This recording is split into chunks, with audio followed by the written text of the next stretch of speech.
I have read your question. I feel that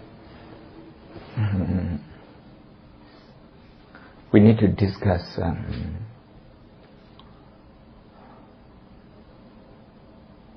one important principle. You can call this Buddhist worldview, how Buddhism looks at the world. That includes, according to your translation, non-fat, non-soul. That's what other people translate. We are going to discuss this one. I think first, with addressing your question specifically, and then we can relate to your question. The way the Buddha, now I'm talking about my understanding, the way the Buddha looks at human being, he analyzed human being and he focused on our experience. The focus is on the experience. The memory? Memory is part of the experience. Just part of the experience, not the whole. I'm going to explain what this experience means.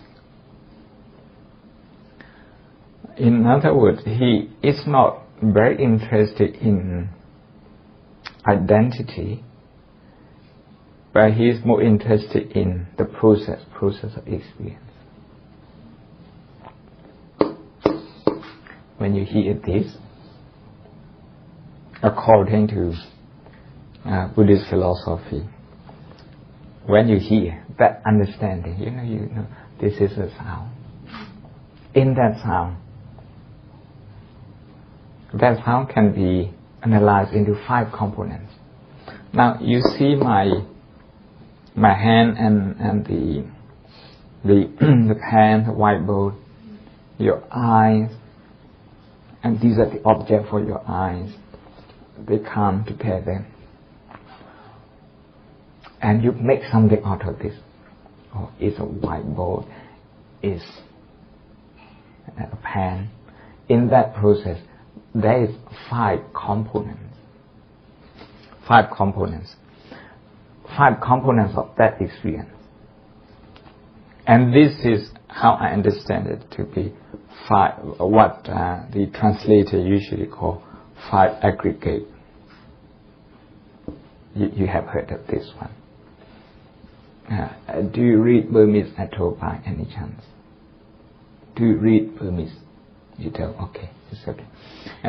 This one, Burmese they call it Khanda Ngaba. Khanda Ngaba. Khanda means portion. I use the word component. 5 components. The first one is physical. The physical component. Your eyes, my hands, the pen, the whiteboard, these are all physical. So this is one component of the experience. The second one is, some people translate this as feeling. This feeling is about, it has some connotation, whether this is pleasant or unpleasant, or neutral. Okay. If you are scared of a snake, if this is snake, straight away this is an unpleasant object. You have this. Yeah. But when you are thirsty, and this is a kind of juice, this is pleasant feeling. It's a pen, so maybe it's a neutral feeling, something like that. So this is that one part. Without this, we don't make much of this one, the physical component. You may be holding this rail, but at that time, if you are deep asleep, at that time, you're not conscious of this. There is touch. There is contact between your hand and the rail, meaning there is physical component. but you're not making anything out of it. You're not aware of this. You're not aware of whether it's pleasant, unpleasant, whatever. Your hand is just placed on. It's just resting on this rail.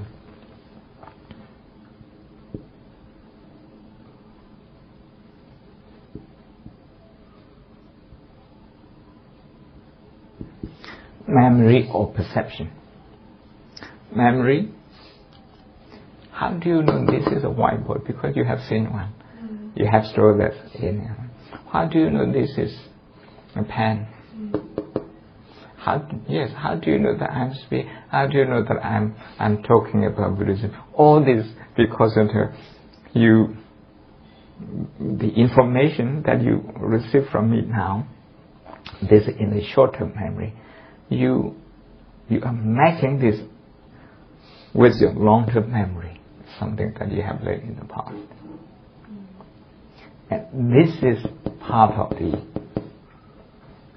this one component, and this is part of the experience. But I hit like this earlier. Now,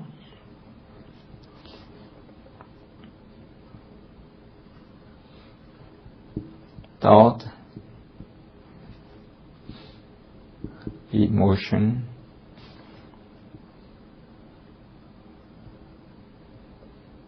judgment.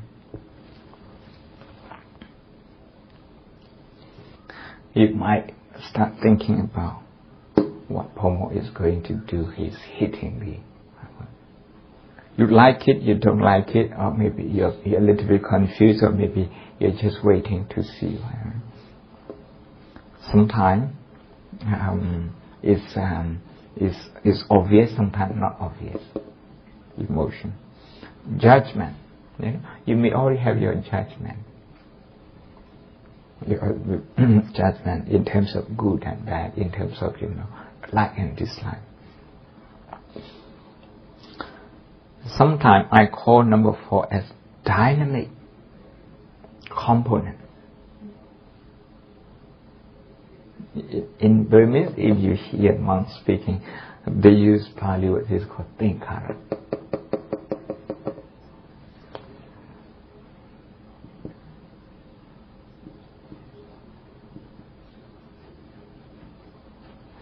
The last one is consciousness. Consciousness, I must emphasize that we don't look for where is consciousness, meaning the location. We are going to identify, or we are going to understand, or we are going to analyze consciousness based on its function, process of function. How it functions, consciousness. I'm conscious of this, meaning I'm aware of this. If I'm deep asleep and my hand is on this rail, I'm not conscious of it, so consciousness is not working. But if you are in a dream, then you think that everything in the dream is real, then is that? It's subconscious. We call this. We divide into a few categories, not many. Of this one, meaning subconscious mind is the mind that has no ethical implication. You mentioned dream last night. Okay, I used a knife to stab people last night. Yes, a very good friend, a very good supporter of our monastery in Oxford. His name Peter. Such a nice, kind man, and somebody accused him like that. And he happened to be the police. Actually, he's a forensic psychologist. He deals with police and with patient, and his patients are all from the Ministry of Justice.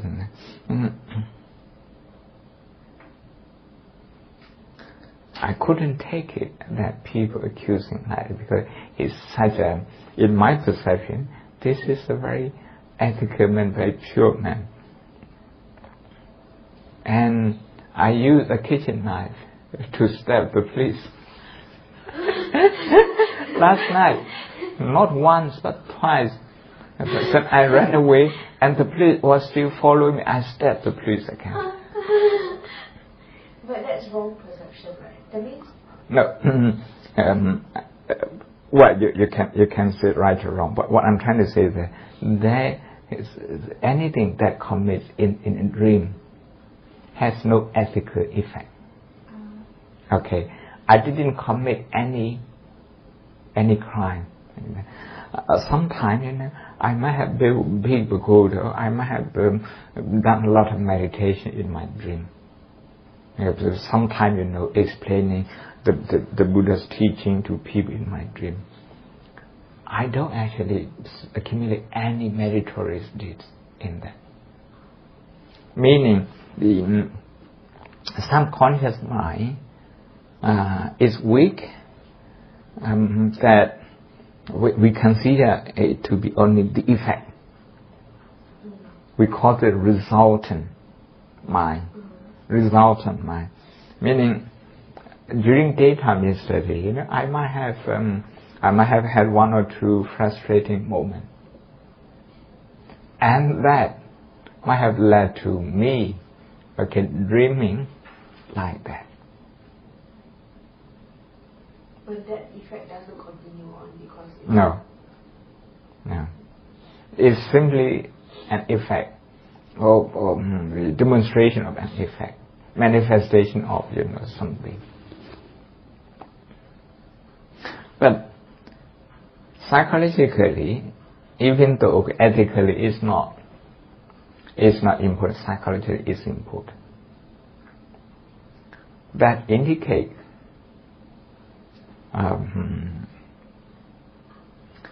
the retention of some of the negative emotion. See, if you have a bad dream often, you shouldn't leave it like that. You should take care of it. Consciousness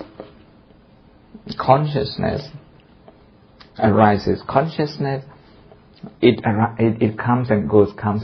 It moves all the time. Now, my consciousness, because I'm thinking, is between the idea and my mind. Your consciousness is between my voice and your ear. Sometimes between this and your eyes.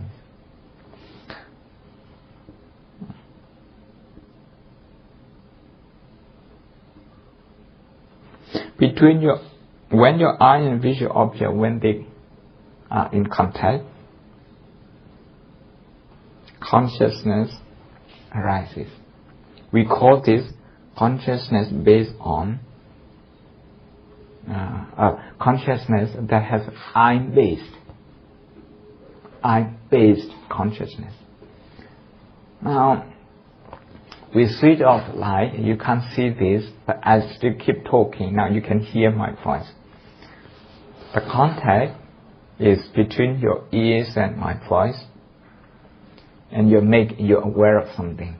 That awareness is what we call consciousness. That one is ears, then sound and consciousness. Eye, ears, nose, tongue, body, and mind.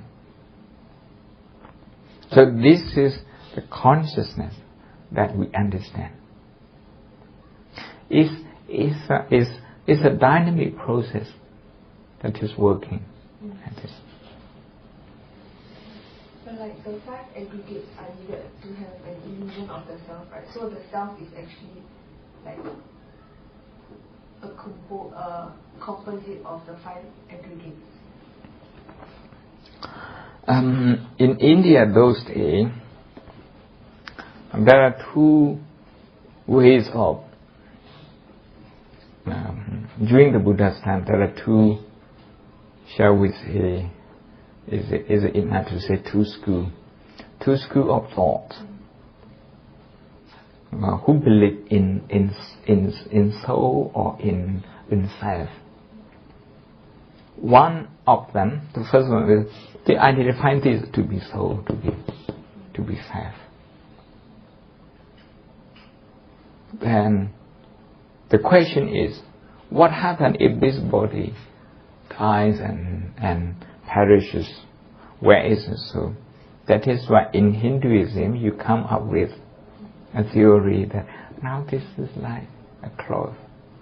You're just changing your clothes. This physical body is like clothes.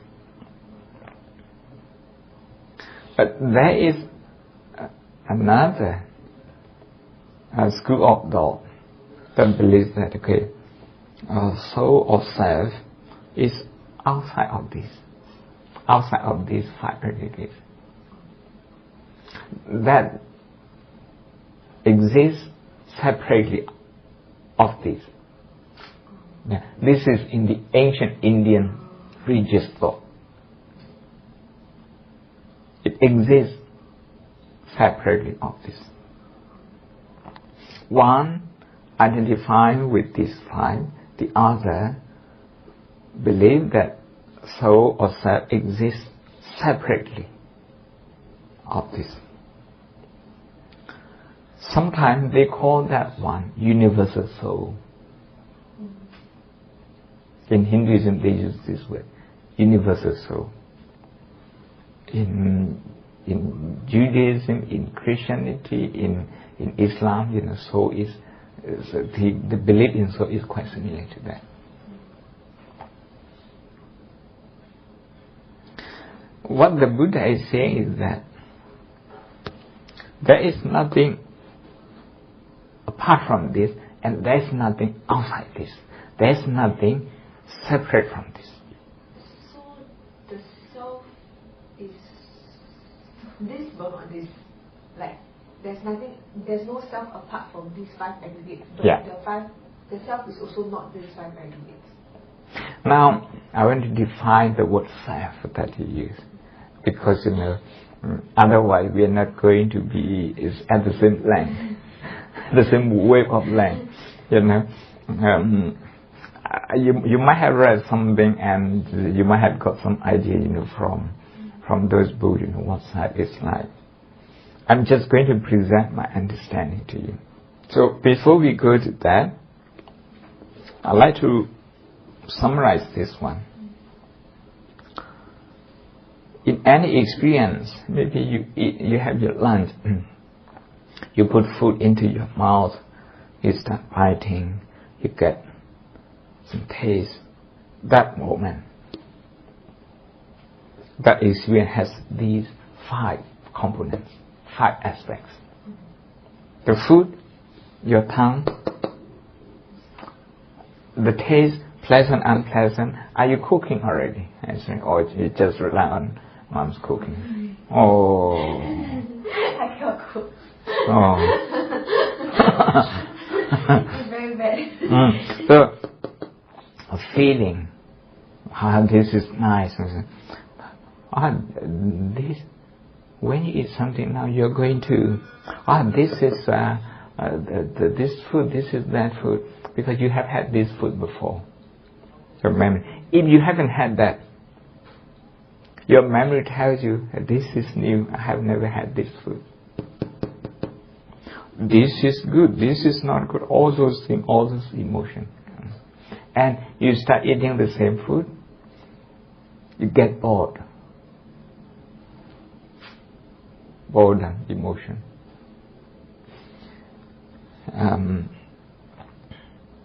I don't know here if you like baked bean. In England, people eat a lot of baked bean for breakfast. When mother put baked bean on the table, and the children asked us, "Mommy, today what's for breakfast?" It's baked bean. Yeah, so very excited. The next day, "Mommy, what's for breakfast today?" Baked bean. Yeah, not as excited as the third day. Wednesday, before you go to school, you have your breakfast. Mommy, what's today? What we're going to have for our breakfast today? Is baked bean, darling. Yeah.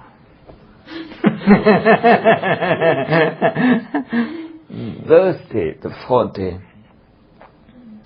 Mommy, what's today? Is it the same baked bean? Yes. Yeah.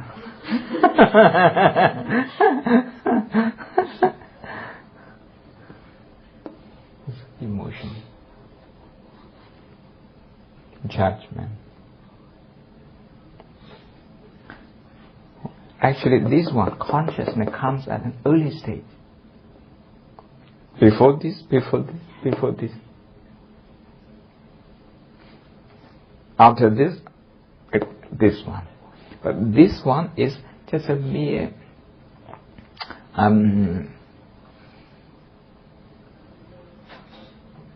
awareness. There is no color. This is color, the color you put in. This is almost without color. At the initial stage of knowing, we are talking about the process of cognition in psychology, the process of cognition. At the earliest stage, okay, it's at the earliest stage, this is just something,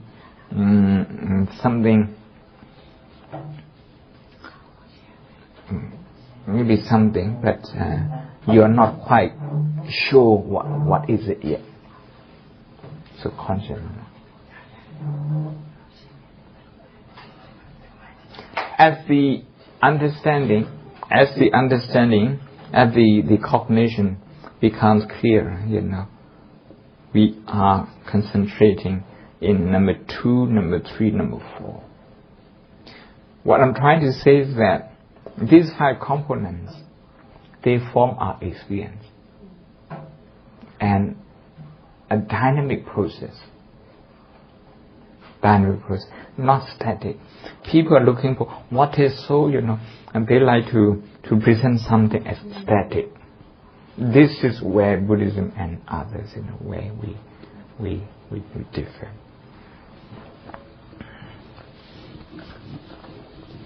So far, for this, any question?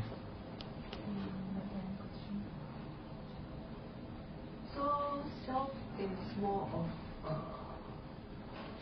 experience in the sense that it's like a chain of cause and the self is always changing, right? So like a self at one point of time is the self at one point of time is very dependent on the self at the previous moment. The self is always changing. So there's no fixed self. Yeah.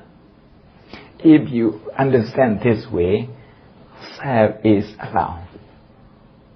Self is allowed. It's allowable. It's permissible in Buddhism.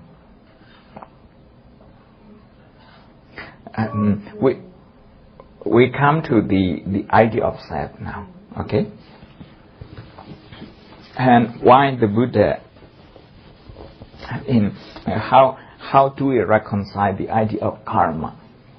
That a person has to be responsible for their own action. Yeah. On the one hand, on the other, there is no self. Then who is actually responsible for this? Okay, and this is the question that we face often, because the theory of karma is very important. The belief in karma. This is the foundation of our ethics. But in Buddhist philosophy, if you only believe in karma and you only stay with your karma, you don't go beyond your karma, there's no liberation.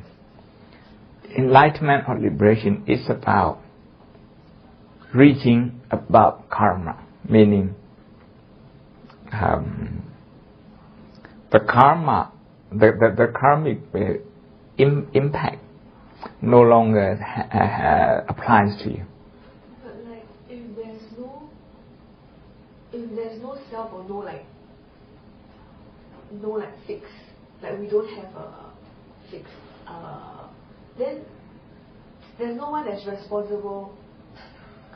Like the karma does. Yes, this question is the core of your interest, because 8 of your 10 questions you're in the center on this. We come to this. But first, I'd like to explain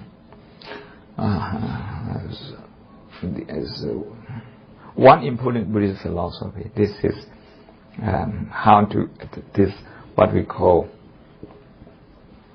anatta, and this is what people translate as non-self. I want to go to explain the discourse, the second lecture of the Buddha. He explained this one. I'm going to put this in a simple and brief.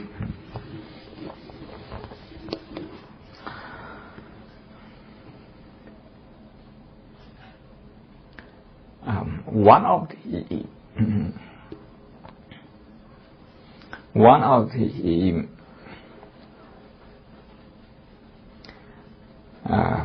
explanation that we can get from here is what does it mean anatta? In the sutta it means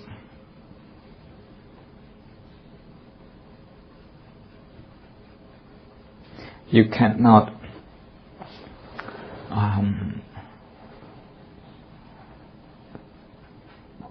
I want to use old English. You cannot will that, meaning you cannot command.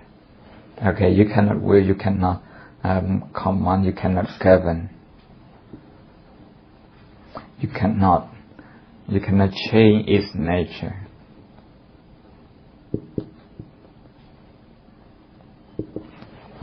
What does it mean by this? Now I have a broken leg. My mobility is limited, so I have to keep it height, my left foot, and I have to keep it still, stable, except during the time I do exercise.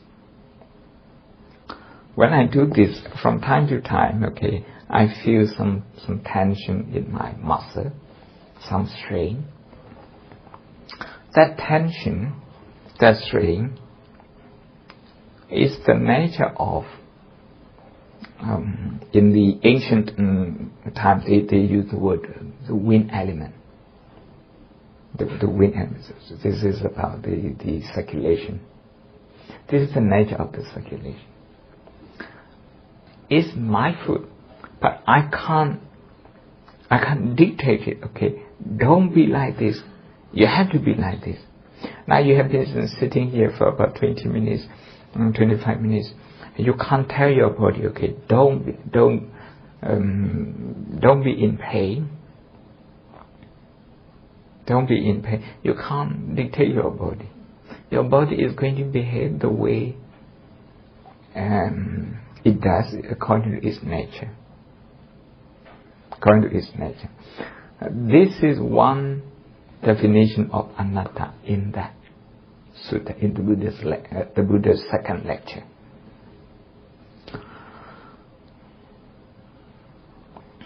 In other words,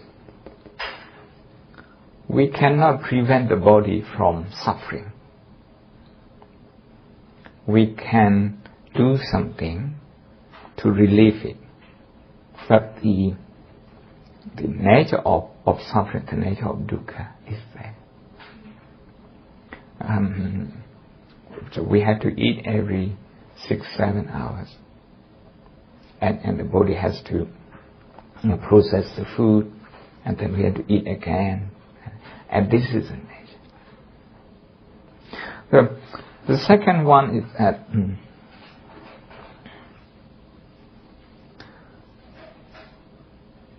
the 5 experiences that we explained earlier.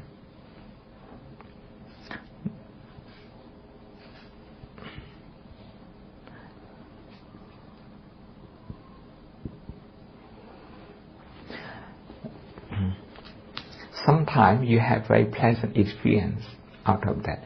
Sometimes very unpleasant experience out of that. Out of the 5 components. But none of those experiences is unique to you.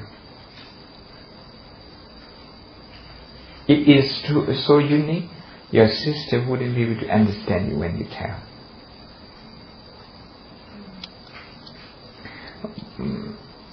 You have a very nice ice cream. Wow, I have very nice ice cream. If you tell your sister about this ice cream, if this is so unique to you, she wouldn't be able to understand it. But our human psychology is that we like to personalize this, meaning we like to make it unique to us. Okay, now I had a bad fall in the Botanic Garden, and then I had to go for surgery. The tendency of the mind, when there is no mindfulness, the tendency of the mind to think, this has never happened to anyone. Okay, in the Botanic Garden, it happened only to me. I'm such an unlucky person. The mind tends to think that way. Meaning, I like to use this pain to create a unique experience for me. You don't know, you have never gone through this. Don't say anything about this. That kind of mind comes in. If somebody says something nasty to you, you're doing your best in the school, you're doing your best in the community, somebody comes and says something bad to you. Now, you think you don't deserve this. Because now you do your best, and you're the only one who is receiving this negative comment. Everyone else, okay, they are fine. They got compliment and all that. We tend to think that way. When my mom passed away, when my mom died, I have been to many funerals, but when my mom died, I couldn't speak. I couldn't talk. Because we like to think that pain, that loss was unique to us.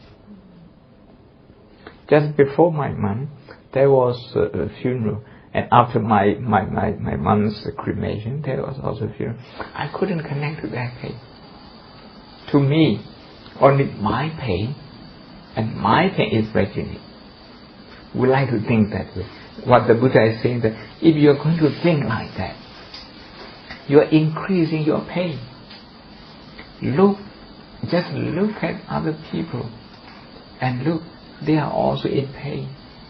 Share with their pain. Not unique means something we can share, something we should share. If I share, if I look at other people, wow, that person lost his uncle, that person lost his mother, that person lost his child. When we talk, when we share, the pain, or when you say dukkha, the pain that we have is lessened because we share. Does this mean that in a sense we detach? Because it's not unique to us anymore, it becomes because it's not unique to us, then there's the pain and pleasure becomes very indifferent, because there's pain and pleasure which becomes the same, so there's no difference. I'm very reluctant to use the word indifferent because it carries a certain connotation. I'm allowed to feel my loss when I lost my mom. Okay, but when I try to see it as unique, I'm topping up the pain. Look at the pain that I have from my food, okay? The original pain. This can be managed with simple painkiller. But if I think this is unique to me, no one else has ever broken their feet, okay, in the botanical garden. If I see it that way, I'm going to think, maybe I have done something wrong, maybe it is like that, maybe I have offended, some tree spirit and that sort of thing. No, I will start thinking, and I would start, scaring myself, to scare myself. Meaning, my mind is topping up the pain. Topping up the pain, which is not necessary, which we can avoid. This pain is not avoid. I can't avoid this because I have a fall and there's a fracture. I can't avoid this pain. But the pain that I can avoid is this psychological top up. I use the word top up. We top up everything. If somebody said something nasty to you yesterday, you keep thinking about this today and next week, and you even dream about the person. Now you're topping it up. So when the Buddha talks about anatta, this is the way we should view dukkha. We should view suffering. We should look at suffering. He's talking about this. How to deal with this. Now, for this pain, I can be with this pain. I have to look at this pain as if it's my only child. We call this in the discourse of metta. Okay, the Buddha said to look at your suffering as your only child, meaning you pay total attention to this child. The word you use, indifferent, is not applicable. Detachment, not applicable. We observe this pain, okay, observe this pain. If I have only one child, if my child is crying, I'm not going to run away from this child. I'm not going to blame this child. I'm not going to fight with this child. I'm going to give all my attention. What's wrong with you, darling? In this way, I have to be with the pain in my food. This is what we say, living at the present moment, even if the present moment is full of pain. Now, I don't have much pain now. After 20 days, okay, of operation, I don't have much pain. Then when I'm in touch with this, with my food, there is joy, because there is no pain. I'm allowed to feel this joy. I shouldn't be indifferent to this. The Burmese misunderstand the word ubeka so much. That's a different topic. Okay?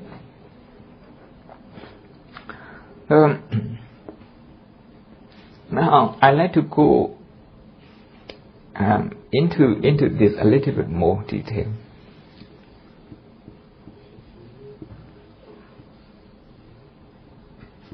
Anatta is a combined word, combination of two words. Na atta, na means no, atta. What people translate as soul of self. Psychologically, the Buddha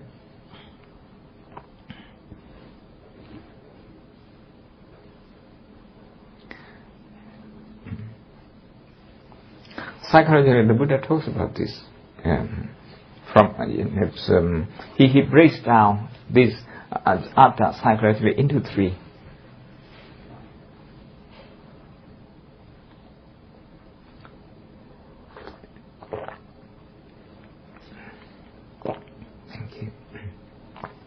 in the three. The Buddha said, when people look at pain, now I can look at my injured foot with atta. The way to look at this as atta is three. Number one is to look at as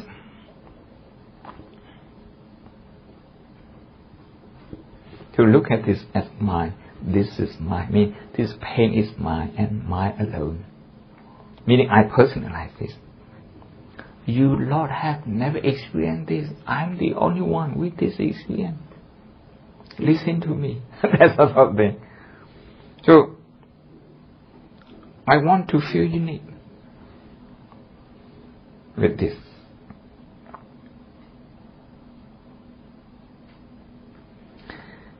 And the second one is arrogant. I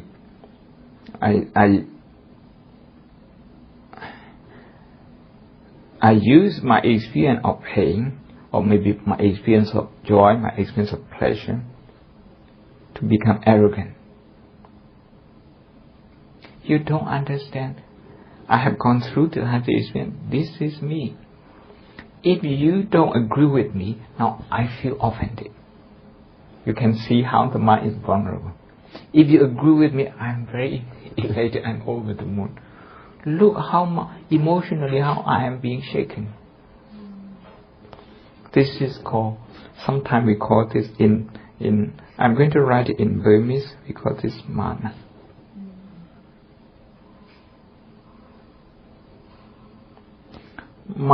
Now I'm hanging on to this, I don't want to let it go. Instead of letting go, I'm topping many things up, on the pain. This is called tanha. And another thing is that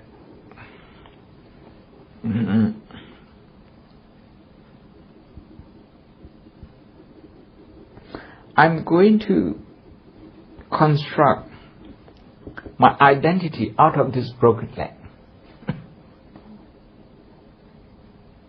I'm going to identify.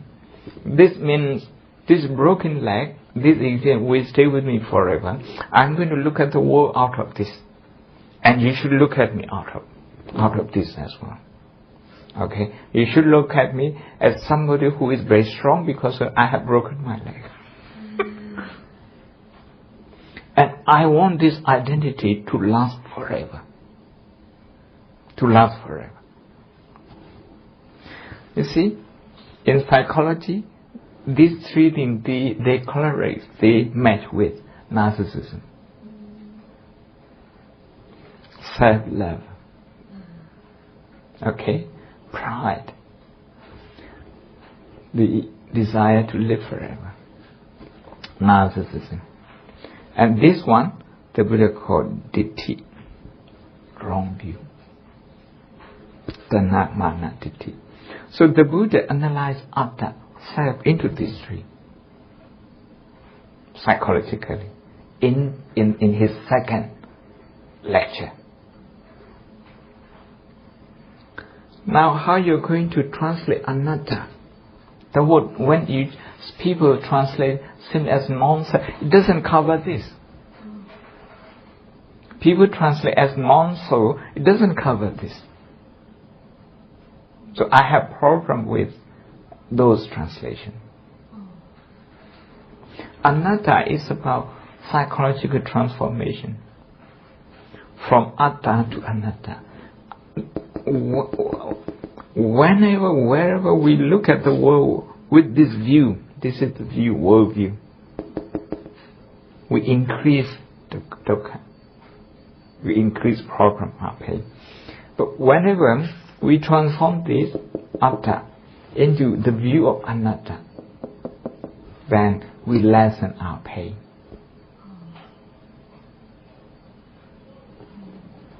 Any questions so far? So atta is self, and in this case, right? So in this case, having a self is not it's not a good thing. That's why. No, having a self, if if your idea of self, your view of self, doesn't have this component, that's okay. What I want to say is that. Now, if you look at Hinduism, Brahmanism, which exists before Buddhism, Jainism, a little earlier than Buddhism and also contemporary, they believe there is something that lasts forever, an identity that lasts forever.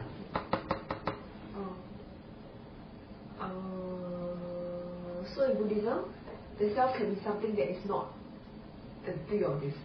There's a self other than these three selves. Yes, if you say Medway is a self, Erica is a self, Homo is self, okay. We refer to this. This is okay so long that we are aware this self is composed of the 5 experiences I explained earlier. And these 5 experiences, they are in a constant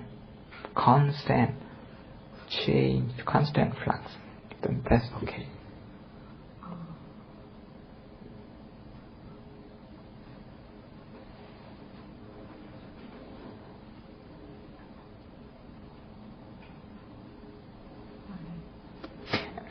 This is very important.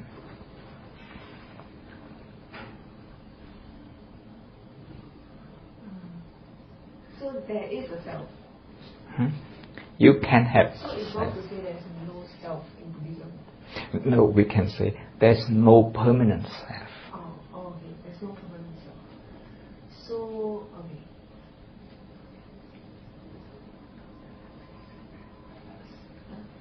I don't know. But then if there's no permanent self, then this links to the question, right? Like, if there's no permanent self, then what is the self that is being reincarnated? Because Buddhism does believe in reincarnation or like rebirth.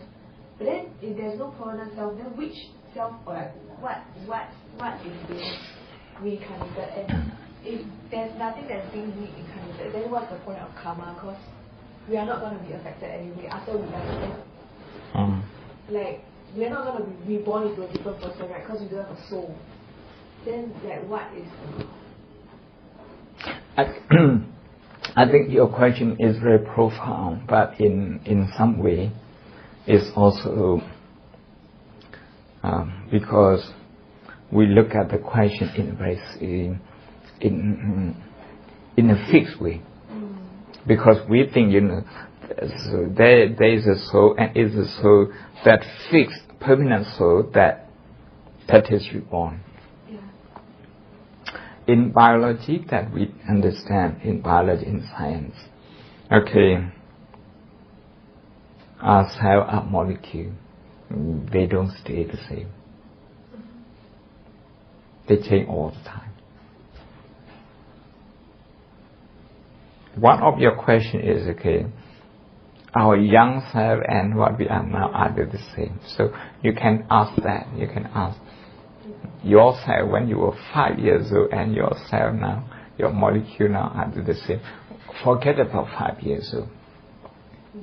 6 o'clock in the morning and now, so what's the time? Now 11 o'clock. 5 hours different, the cell in the body, the molecule, are they the same? Scientifically, they are not. They regenerate all the time.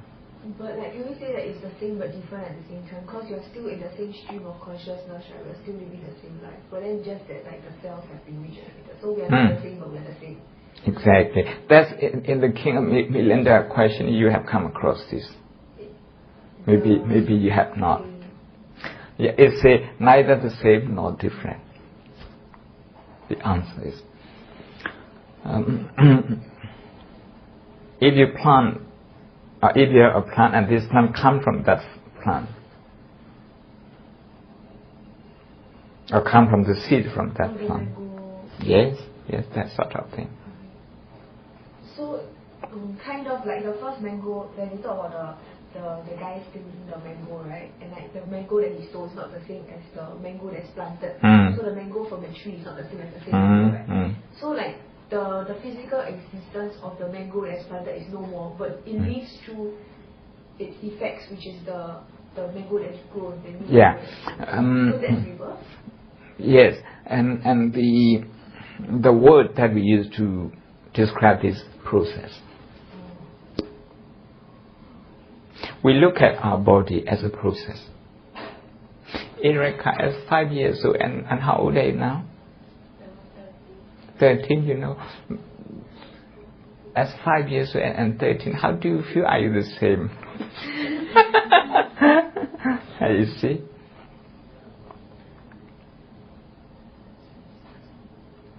We move on, but there's something that comes with that, the energy of our action. Like the effects of the action that we do now in the current stream of consciousness affects, leave effects.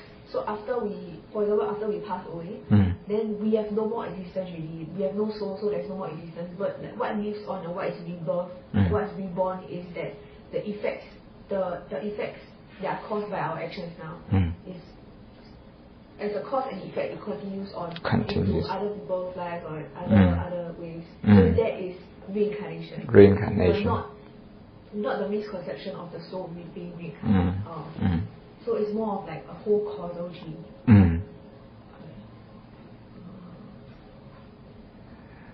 So in a sense, after we die, we don't really die forever, but like more of like we live on in our effects.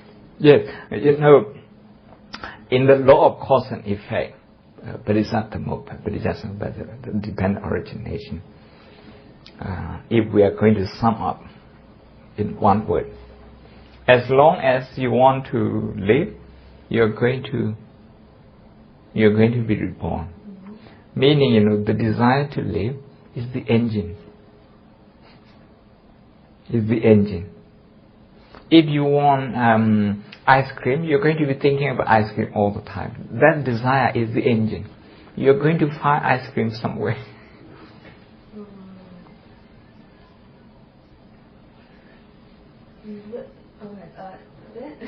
So like if there's no soul, or like if we follow that principle, right, then what's the point of the 4 realms? You know, like the hell, animals, and like there's this misunderstanding. They have a complete 5 aspects of experience with 5 khandha like us. But like, so it's wrong to say that if we, for example, if we do something very bad now, or like we accumulate bad karma, or we'll be reborn as like in the 4 lower realms. Yes, you see, there is interpretation or, you know, imperfect description to describe them as spirit. Like in Africa, like in the Chinese ancestor worship and that sort of thing, you know, they like to think they're connecting with the spirit. But in the Buddhist understanding, we see them as a complete person with the 5 aggregates. So the 31 realms of existence in Buddhism is not really like a realm or like a spiritual kind of thing, but more of like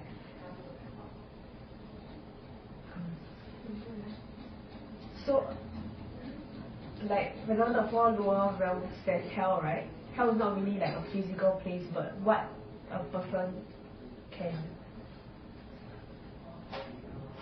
suffer psychologically. Yeah. Well, this one I cannot explain you a lot, you know, because I have not seen it. Yeah. I can only tell you what I have learned from the scripture. That is, you can imagine how to be a different universe, for example, where people have just like us, just like as they have all the mind and body just like us. But they suffer and suffer and suffer. But we won't be reborn as them, right? If we are accumulating back karma, because there's no rebirth in the first place. We live on as our effects. So if there's no rebirth... No, I think you have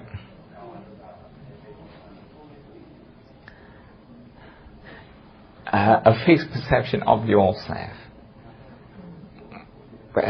Maybe there's another thing that we need to get into, cause and effect, because you mentioned in your question a lot of cause and effect.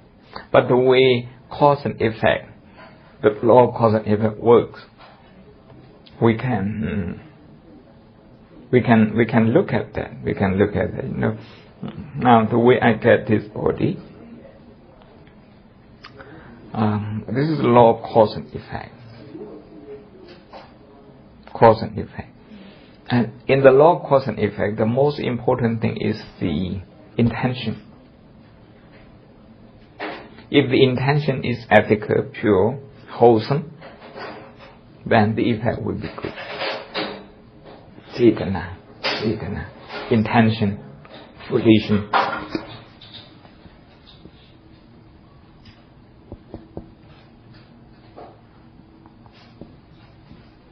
Cetana.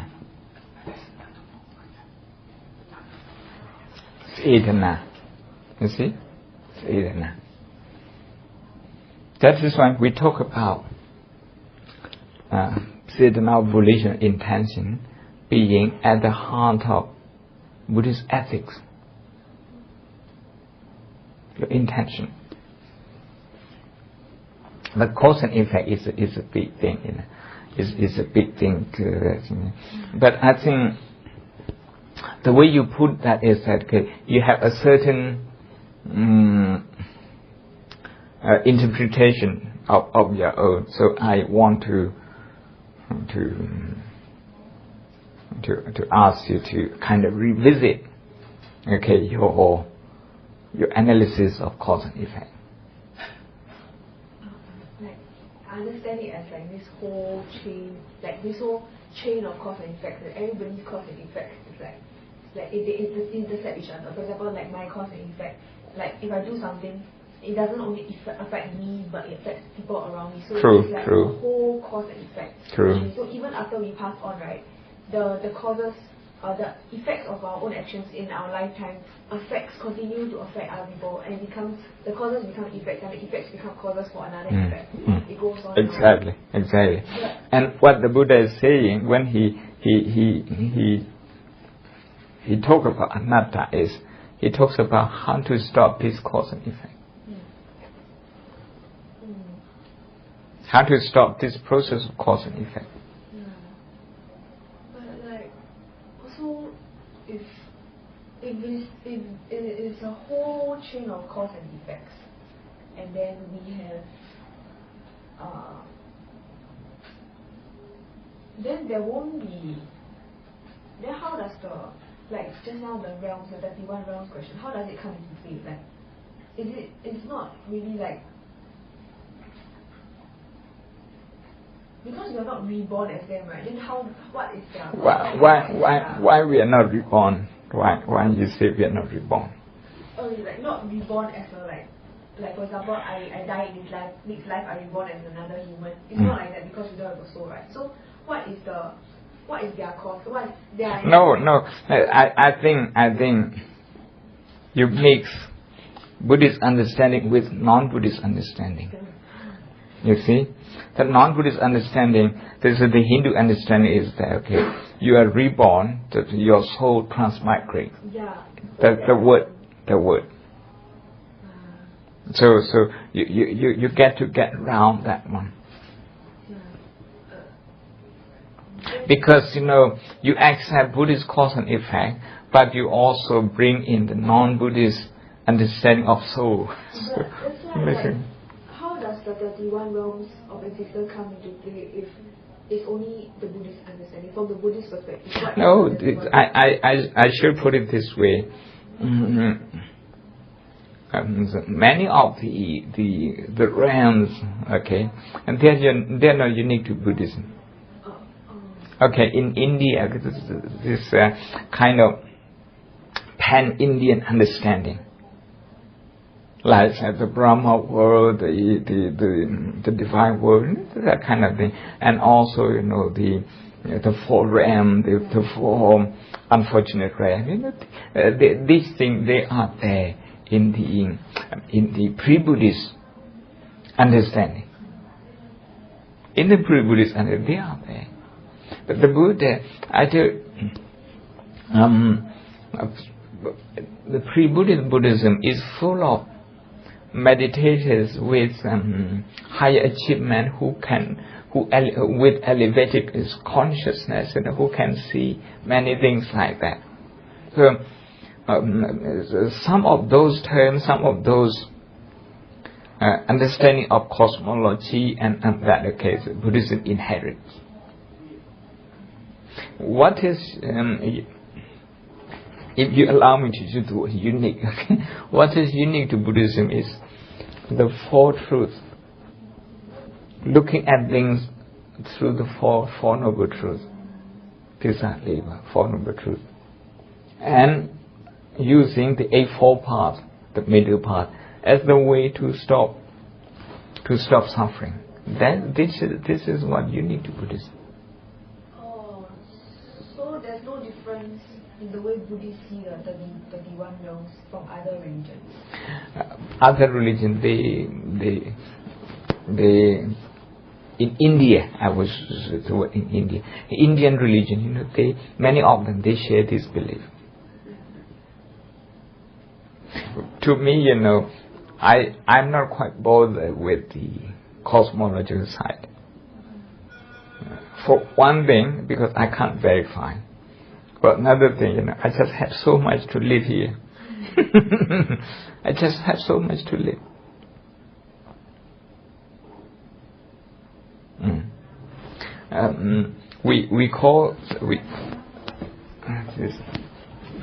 We can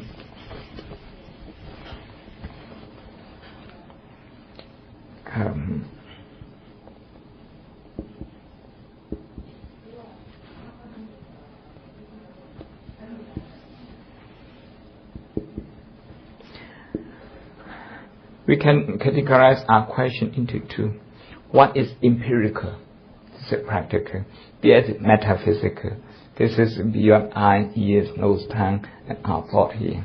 So some of the questions related to 31 realms, okay, because we don't have a very high concentration. No need to talk about those realms, okay. Even last year we don't remember everything. When our memory is very limited because of the emotional shakiness, because of the impact of negative emotion, metaphysical questions sometimes is a waste of time. We waste our time. It doesn't mean that in Buddhism we don't address these questions. There are places where these questions are addressed. What's the time now? 11:22. I'd like to stop here for my lunch, and if you don't mind, we can continue if you like to stay, if you have time, or you can come another time.